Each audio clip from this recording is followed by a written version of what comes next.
Mr. President, please take up previously adopted Resolution 510 by Senator Kennedy. Read its title and recognize Senator Kennedy. Secretary will read.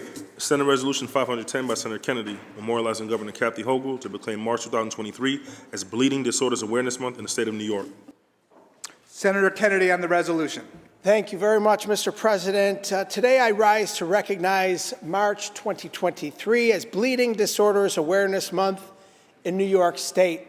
We're joined by a number of advocates from all across the state of New York, including a number of Buffalonians. My friends Michael Lewis, his sister Maya Isabella Samuel, and John Alduino.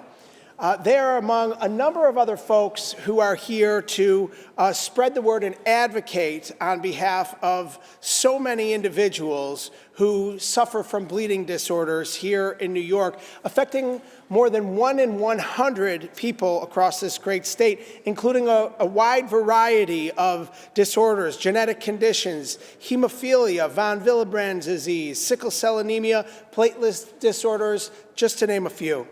As recently as the 1960s, there was no treatment for people with bleeding disorders. Those with serious symptoms such as prolonged bleeding, debilitating joint and muscle damage, and organ failure often had a life expectancy of just 40 years. Fast forward to today, and there's far more hope. With the right treatment, people diagnosed with bleeding disorders are leading full, productive lives. Part of that is due to the advancements in medicine and research that have profoundly impacted what we know about these disorders and how to treat them. And the other part is credited to early diagnosis, proper care, and ensuring patients have access to the medication and services that they need to thrive. By recognizing March as Bleeding Disorders Awareness Month, New York is aligning this observation of the National Bleeding Disorders Awareness Month and fostering public awareness and understanding of these disorders with the hope of educating New Yorkers about the symptoms and encouraging early detection and treatment. The National Hemophilia Foundation is encouraging our greater community to, quote, start the conversation this month. And that's exactly what we're doing here today. That's exactly why these wonderful advocates have joined us here in this auspicious chamber.